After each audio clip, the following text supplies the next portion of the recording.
कैसे हैं आप सभी लोग। एक बार फिर से स्वागत है आपका हमारे YouTube channel study with Yogesh में। आज आपकी जीएस की क्लास नंबर 11 है, ठीक है। यानी 15 क्लासेस के बाद हम इतिहास और भूगोल जो अर्थशास्त्र है उसका मेरा प्लान था, बट थोड़ा सा क्योंकि पुलिस का एग्ज़ाम नज़दीक है और बच्चे कुछ मैसेज रिक्वेस्ट करते हैं कि सर इतिहास और जो इकोनॉमी वाला पोर्शन है उसको भी थोड़ा करा दीजिए जल्दी से जल्दी। तो मैं आज कोशिश करूंगा कि इवनिंग में आपको इतिहास यानी जो ये जीएस की है 12वीं नंबर की जो क्लास होगी वो मैं कोशिश करूंगा कि आज आपकी इकोनॉमी और हिस्ट्री से संबंधित वहाँ क्वेश्चन डाल दूँ, ठीक है। यानी इसी प्रकार से जितनी जल्दी हो जाए तो सभी बच्चे उसमें कवर हो जाएंगे, मैं ये चाहता हूँ। क्योंकि 15 तारीख के बाद तो फिर पढ़ाना बेवकूफ़ी है। 16, 17, 18 को पेपर है, 2 दिन बच्चों को समझाया जाएगा, उनको रिलैक्स मोड पर लेके आया जाएगा, उनको समझाया जाएगा कि कैसे एग्जामिनेशन हॉल पर चीज़ों के साथ डील करना है, ठीक है। लेकिन 15 तारीख तक अगर मैंने इसीलिए कहा ना, इन वीडियो को पेंडिंग मत रखना आप। जैसे आज वीडियो आ रही ना, आज ही इसको एंड कर देना और आज ही इसका रट्टा लगा देना। हो सकता है यहीं से 1-2 क्वेश्चन आपके बन जाएं, ठीक है। तो देखना अगला टॉपिक जो हम देखेंगे बच्चों, जो वहां से क्वेश्चन आता है, एक संवैधानिक विकास से भी प्रश्न पूछता है, ठीक है। लिखो संवैधानिक विकास।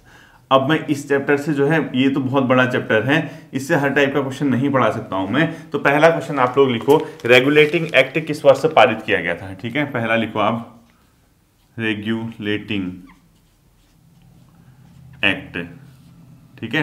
रेगुलेटिंग एक्ट वर्ष तो ये था 773 में, ठीक है, 1773। दूसरा लिखो क्वेश्चन आप लोग खुद लिखना है, ठीक है। ब्रिटिश सरकार द्वारा किस अधिनियम के तहत कलकत्ता में एक सर्वोच्च न्यायालय की स्थापना की गई थी। ब्रिटिश सरकार द्वारा किस अधिनियम के तहत कलकत्ता में सर्वोच्च न्यायालय की स्थापना की गई थी, ठीक है। कलकत्ता में सर्वोच्च न्यायालय की स्थापना की गई थी, तो आपका आंसर हो जाएगा क्या, 1773 का रेगुलेटिंग एक्ट। इसी का आंसर क्या हो जाएगा, 1773 का रेगुलेटिंग एक्ट। और इसका प्रथम मुख्य न्यायाधीश कौन था, प्रथम मुख्य न्यायाधीश लिखो, प्रथम मुख्य न्यायाधीश एलिजा इम्पे साहब थे, ठीक है। देखो एलिजा इम्पे। और याद रखना ये जो एक्ट था बच्चों 1773 का रेगुलेटिंग एक्ट, ब्रिटिश सरकार द्वारा भारत में कंपनी को नियंत्रित करने के लिए पहला अधिनियम था। लिख देना इसमें ब्रैकेट में, कंपनी का नियंत्रण हेतु लाया गया पहला अधिनियम कौन सा था, रेगुलेटिंग एक्ट 1773 का, ठीक है। कभी कभी पूछता है कि पिट से इंडिया एक्ट किस वर्ष से पारित किया गया था। लिखा पिट का इंडिया एक्ट, पिट का इंडिया एक्ट ये था बच्चों 1784 में, ठीक है।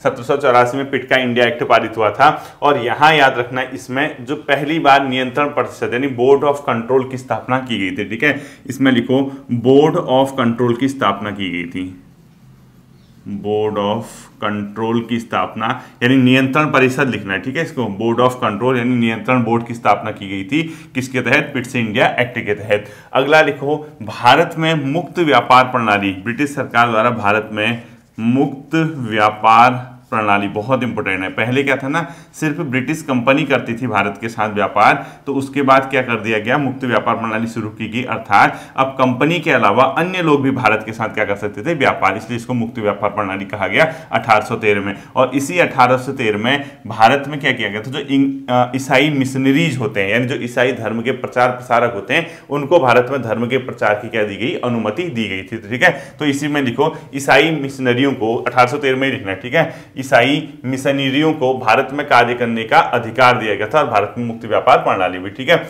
इसके अलावा अगला क्वेश्चन देखो, इसमें लिख देना, ठीक है। मिशनरियों को, ईसाई मिशनरियों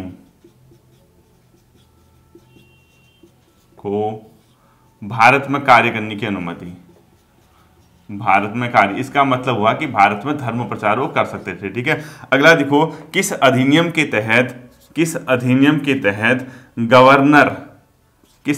तहत गवर्नर की परिषद में एक विधि सदस्य को नामित किया गया, या गवर्नर परिषद में विधि सदस्य की नियुक्ति की गई, ठीक है। में विधि यानी कानून का सदस्य, विधि सदस्य नियुक्त किया गया, ठीक है। विधि सदस्य ये था बच्चों 1833 का चार्टर अधिनियम, चार्टर एक्ट 1833। और ऐसा विधि सदस्य जो था बच्चों वो कौन था, पहला विधि सदस्य लॉर्ड मैकाले लिखो, पहला विधि सदस्य लिखो लॉर्ड मैकाले। पहला विधि सदस्य क्या लिखोगे? लॉर्ड मैकाले, ब्रैकेट में लिख देना पहला विधि सदस्य लॉर्ड मैकाले। ठीक है, अगला आपने लिखना है क्वेश्चन, इसी में एक क्वेश्चन लिख देना आप, भारतवासियों को अपने देश के प्रशासन में कुछ हिस्सा लेना किस अधिनियम ने संभव बनाया? तो इसी ने। ठीक है, तो इसमें 1833 के चार्टर एक्ट में लिखो आप लोग, भारतवासियों को, भारतीयों को लिख दो सीधे, भारतीयों को अपने देश के प्रशासन में कुछ हिस्सा लेना संभव किस अधिनियम द्वारा बनाया गया था? तो लिखो 1833 के चार्टर अधिनियम के तहत। ठीक है, 1833 के चार्टर एक्ट के तहत। अगला लिखो, भारत में सिविल सर्विसेज के लिए प्रतियोगिता परीक्षा का शुभारंभ कब से हुआ? प्रतियोगिता, सिविल सर्विसेज के लिए प्रतियोगिता परीक्षा की शुरुआत कब से मानी जाती है? 1853 के अधिनियम से। ठीक है, ये बहुत आता है पेपर में, प्रतियोगिता परीक्षा का शुभारंभ हुआ था।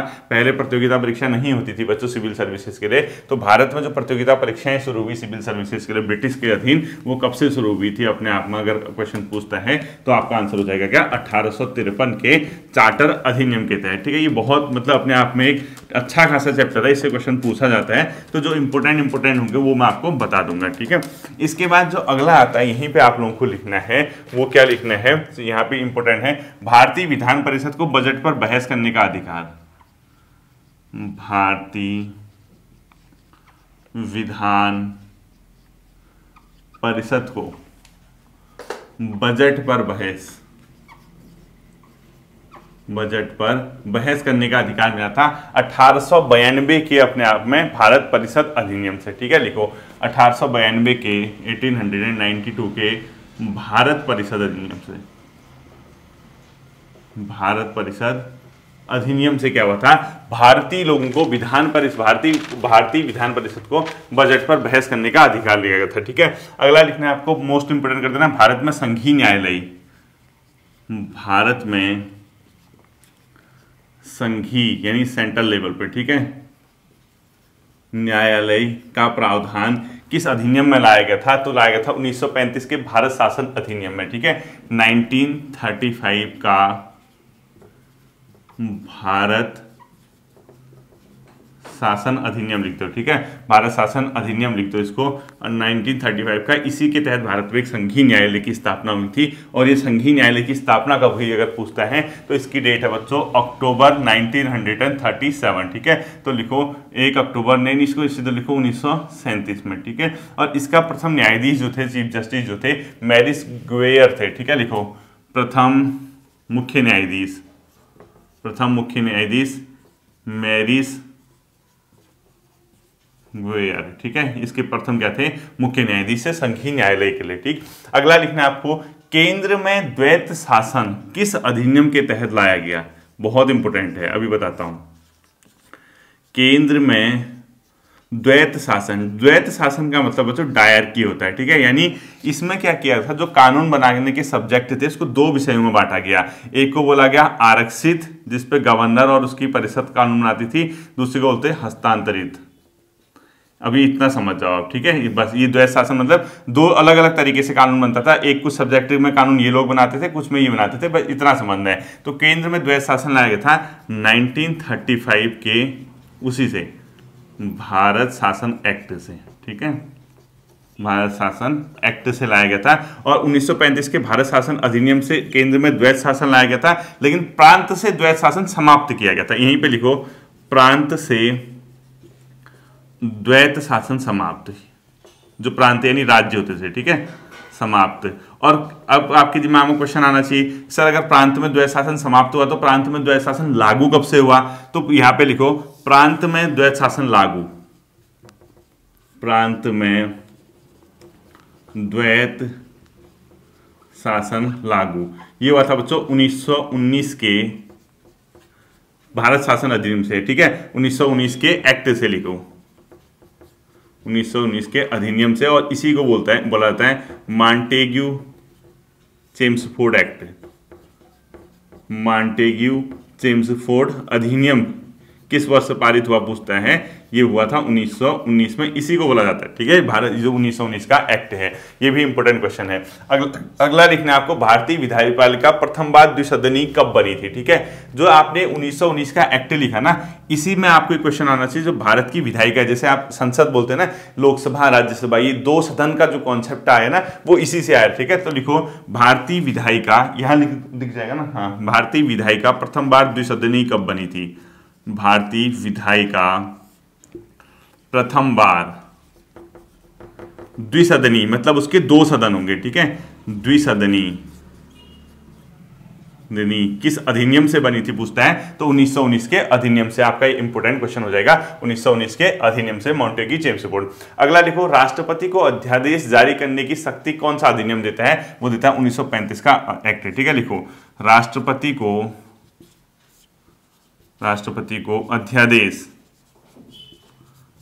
को अध्यादेश जारी करने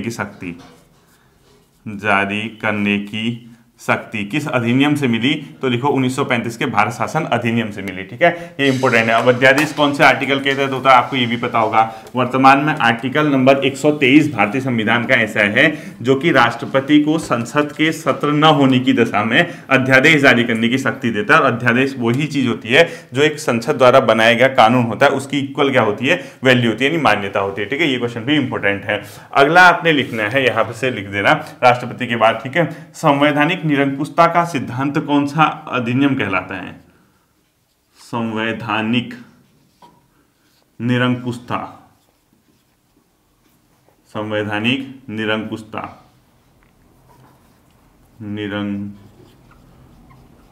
ठीक है। संवैधानिक निरंकुशता है बच्चों 1935 का भारत शासन अधिनियम, 30 का भारत शासन अधिनियम, ठीक है। इसको बोला जाता है संवैधानिक निरंकुशता का सिद्धांत, इसी के तहत उत्पन्न हुआ था। अब इसमें दो तीन फैक्ट हैं। एक तो लिखो, केंद्र और राज्य की भी शक्ति विभाजन भी इसी पर आधारित है। जैसे आप समवर्ती सूची, संघ सूची, राज्य सूची पढ़ते हो ना, तो लिखो केंद्र राज्य के बीच शक्ति विभाजन किस अधिनियम से आया पूछता है, तो 1935 का एक्ट हो जाएगा। पहली चीज इसको ध्यान में रखना। दूसरा आपको ये रखना होगा कि अखिल भारतीय महासंघ का प्रावधान किस अधिनियम में किया गया था। ऐसा बोला गया कि एक भारत में अखिल भारतीय यानी ऑल इंडिया लेवल का एक महासंघ होगा जिसमें देशी रियायतें, प्रांत वगैरह सब आएंगे, ठीक है। अखिल भारतीय, ये बहुत इंपॉर्टेंट प्रश्न है, महासंघ का प्रावधान किया गया था, अखिल भारतीय महासंघ का प्रावधान इसी के तहत किया गया था। एक लिखना है आपको, अवशिष्ट शक्ति इस अधिनियम के तहत राष्ट्रपति पे होंगे, ठीक है।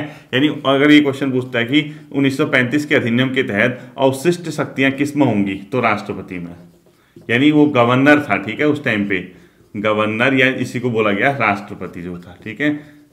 इस अधिनियम के तहत ये कहा गया था कि राष्ट्रपति में क्या होंगी, अवशिष्ट शक्तियां निहित होंगी, जबकि अभी किसमें है, केंद्र में है, ठीक है। और लास्ट में एक और लिखो, बर्मा को भारत से अलग किस अधिनियम से किया गया था, 1935 के अधिनियम से, ठीक है। लिखो, बर्मा को भारत से अलग, म्यांमार जिसको बोलते हो, ठीक है, भारत से अलग, और किस वर्ष से किया गया था, ये तो आपको होमवर्क में यानी मिलेगा। इसमें कमेंट सेक्शन में डाल देना कि बर्मा भारत से किस वर्ष अलग हुआ था, ठीक है। और संवैधानिक विकास का अंतिम क्वेश्चन लिखो आप लोग, जो मार्ले मिंटो सुधार अधिनियम किस वर्ष पारित हुआ था, मार्ले मिंटो सुधार एक्ट, ठीक है, ये हुआ था बच्चों 1909 में, ठीक। और ये मार्ले मिंटो सुधार जो है, इसमें भारत में सांप्रदायिक निर्वाचन की नींव पड़ी, सांप्रदायिक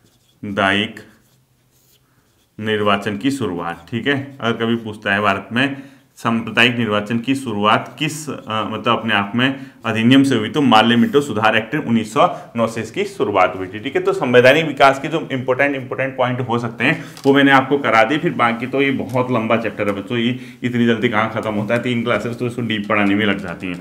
इसके बाद लिखो प्रमुख अनुच्छेद, कुछ इंपॉर्टेंट मैं आपको आर्टिकल करा देता हूँ, तो दूसरा लिखना, कई बच्चे परेशान रहते हैं ना कौन कौन से अनुच्छेद पढ़े। प्रमुख अनुच्छेद जो आपकी एग्जाम की दृष्टि से इंपोर्टेंट हमेशा से रहे हैं, ठीक है। लिखो, पहला लिखो, नए राज्यों का गठन कौन सा अनुच्छेद के तहत होता है। एक तो आपको आर्टिकल 3 याद रखना है, आर्टिकल 3 नए राज्यों का गठन,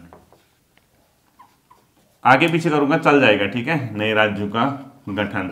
वो कौन सा होता है, आर्टिकल नंबर 3 होता है। ठीक है, एक क्वेश्चन ये भी पूछता है, जो प्रशासनिक अधिकरण होते हैं ना, ट्रिब्यूनल बनते हैं, यानी एडमिनिस्ट्रेटिव ट्रिब्यूनल, जैसे 2 IASों के बीच विवाद हो गया, या इस प्रकार के 2 जिलाधिकारियों के बीच विवाद हो गया, या कोई बड़ा अधिकारी उसका किसी, तो इस टाइप के मामले ये हाई कोर्ट सुप्रीम कोर्ट में कम चलते हैं, वो ये न्यायिक प्राधिकरण होते हैं मतलब। ठीक है, और ये अपने आप पे ये क्वेश्चन पूछता है कि प्रशासनिक अधिकरण किस आर्टिकल में, तो आर्टिकल लिखो, ये बहुत पेपर में पूछता है यूपीएससी, आर्टिकल 323 का ए लिखो, इसके अंदर है प्रशासनिक एडमिनिस्ट्रेटिव ट्रिब्यूनल। ठीक है, अधिकरण, ये आगे पीछे चल जाएगा आर्टिकल। ठीक है, प्रशासनिक अधिकरण 323 के ए में है।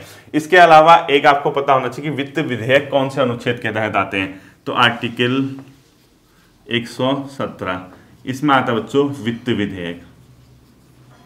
वित्त विधेयक ऐसी एक आर्टिकल 280 है, इसमें आता है वित्त आयोग। ठीक है, जो इंपोर्टेंट है।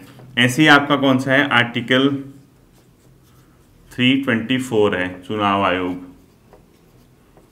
चुनाव आयोग। ठीक है, इसी प्रकार से नियंत्रक एवं महालेखा परीक्षक लिखो, आर्टिकल 148, आर्टिकल 148, इसमें क्या लिखोगे, नियंत्रक एवं महालेखा परीक्षक, जिसको कैग बोलते हो। ठीक है, इसी के अलावा एक लिखो महान्यायवादी, महान्यायवादी। ठीक है, इसको लिखो आर्टिकल 76, ये महान्यायवादी उधर लिखना है। ठीक है, आर्टिकल 76 लिखो इधर, आर्टिकल 76, यहाँ क्या लिखोगे, महान्यायवादी, जो पूछता है। ठीक है, इसके अलावा एक आर्टिकल 165 लिखो, आर्टिकल 165, यहाँ लिखो महाधिवक्ता, क्या लिखोगे, महाधिवक्ता लिखोगे। ठीक है, एक लिखो आर्टिकल 40 ग्राम पंचायतों का गठन, आर्टिकल 40 लिखो ग्राम पंचायतों का गठन, ग्राम पंचायत का गठन आर्टिकल 40 में। ठीक है, इसके अलावा आप लोग लिखो एक आर्टिकल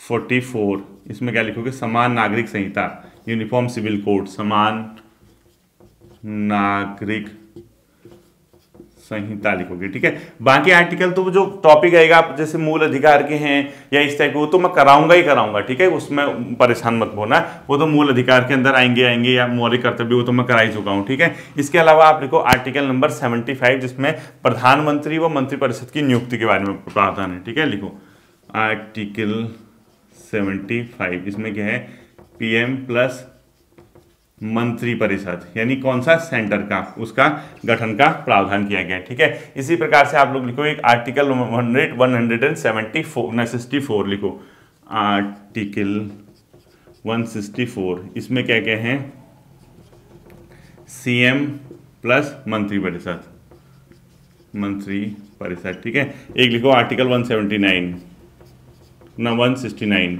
यह है विधान परिषद का प्रावधान,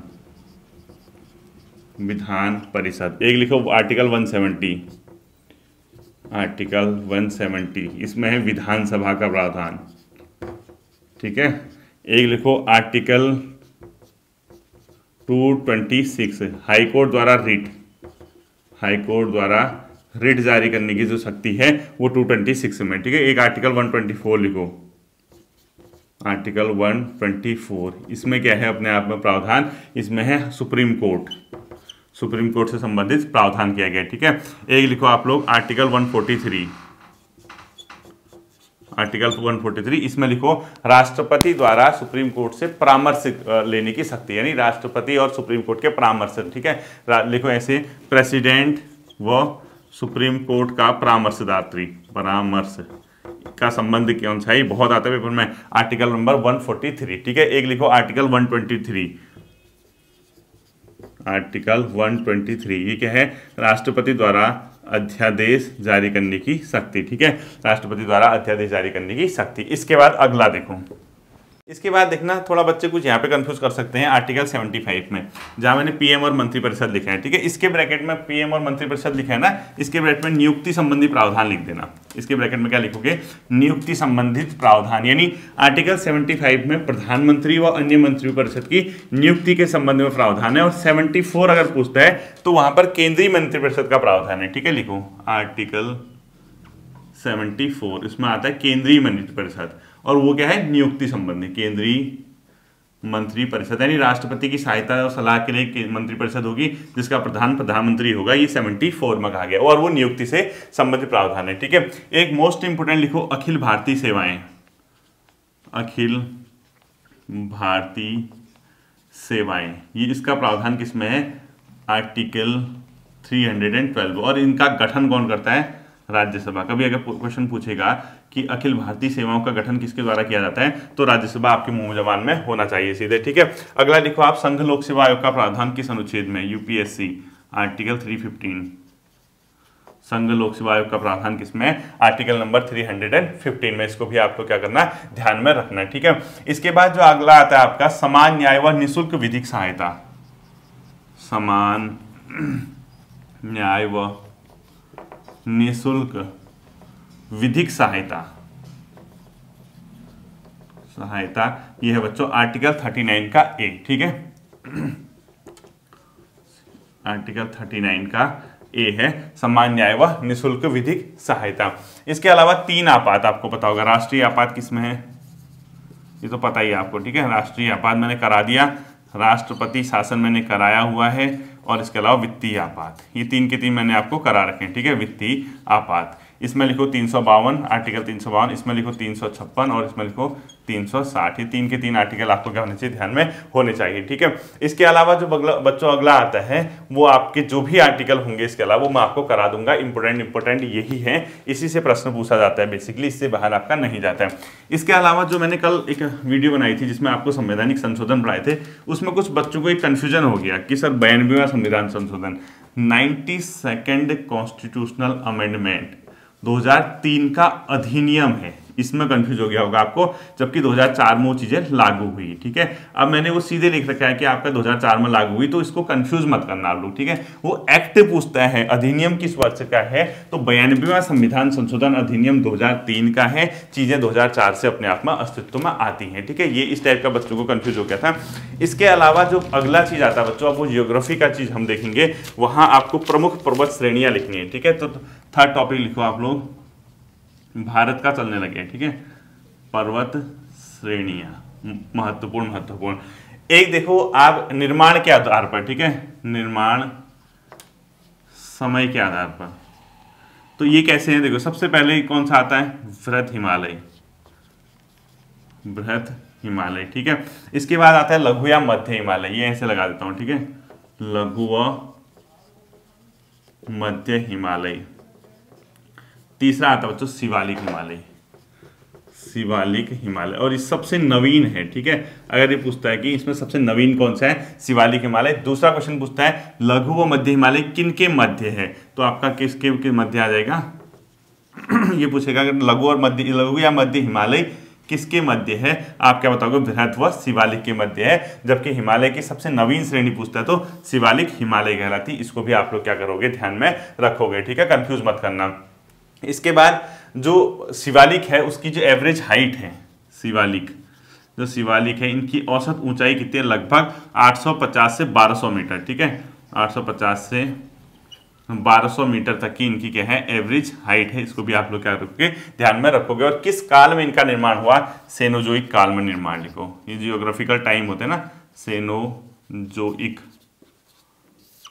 काल में, यानी शिवालिक का निर्माण किस काल में हुआ पूछता है? सेनोजोइक काल में। ठीक है, एक तो यहां से पूछता है। एक क्वेश्चन और पूछता है, जम्मू कश्मीर की 4 श्रेणियां हैं, उनका उत्तर से दक्षिण क्रम पूछता है। ठीक है, तो उसको भी आप लोग ध्यान में रखना। मैं एक एक चीज नहीं पढ़ा पाऊंगा, लिखो उत्तर से दक्षिण का क्रम। ये कश्मीर की कुछ श्रेणियां हैं, उत्तर से दक्षिण का क्रम याद रखना। सबसे ऊपर आता है बच्चों काराकोरम, ये ध्यान रखना। ठीक है, ये सजाने को पूछता है काराकोरम, और जम्मू कश्मीर की है सब। ठीक है, उसके बाद आता है लद्दाख श्रेणी,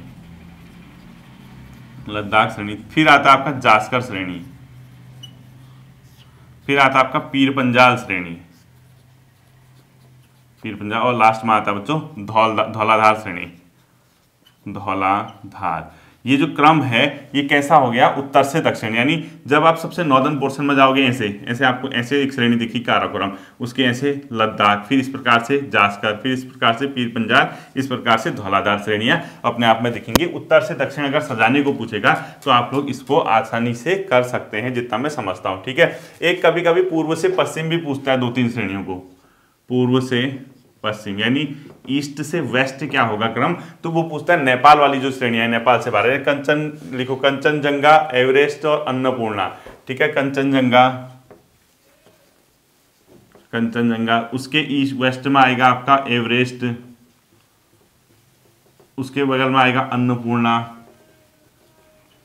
और उसके बगल में आएगा धौलागिरी पर्वत श्रेणी, ठीक है। लिखो धौलागिरी पर्वत श्रेणी, ये आपको याद रखना है इसका कैसे, पूर्व से पश्चिम, यानी सबसे ईस्ट में कौन सी है, कंचनजंगा, एवरेस्ट, अन्नपूर्णा और धौलागिरी पर्वत श्रेणियां, ये 4 के 4 आपको पूर्व से पश्चिम में भी याद रखनी है, ठीक है। इसके अलावा एक क्वेश्चन और पूछता है बच्चों, पटकाई की श्रेणियां कहाँ हैं, किन राज्यों में, भारत और म्यांमार वाला सुना होगा ना आपने, तो लिखो यहाँ पे ऐसे लिखो, पटकाई पहाड़ियां,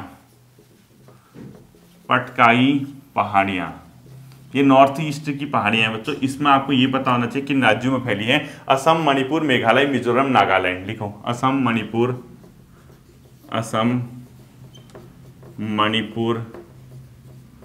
मेघालय, मिजोरम और नागालैंड। अब आपको ये सारी पटकाई श्रेणियां जो हैं हम कैसे याद करें, आप देखो नॉर्थ ईस्ट में 7 राज्य है ना, इसमें से कौन कौन नहीं है, अरुणाचल प्रदेश प्लस त्रिपुरा, इन दोनों में नहीं है, बस याद रखना, अरुणाचल प्रदेश और त्रिपुरा में नहीं है ये दोनों श्रेणियां, बाकी पटकाई की पहाड़ियां असम, मणिपुर, मेघालय, मिजोरम और नागालैंड में फैली हुई हैं, ठीक है। इसके अलावा जो आता है बच्चों, सबसे प्राचीनतम पर्वत श्रेणी कौन सी है, अरावली।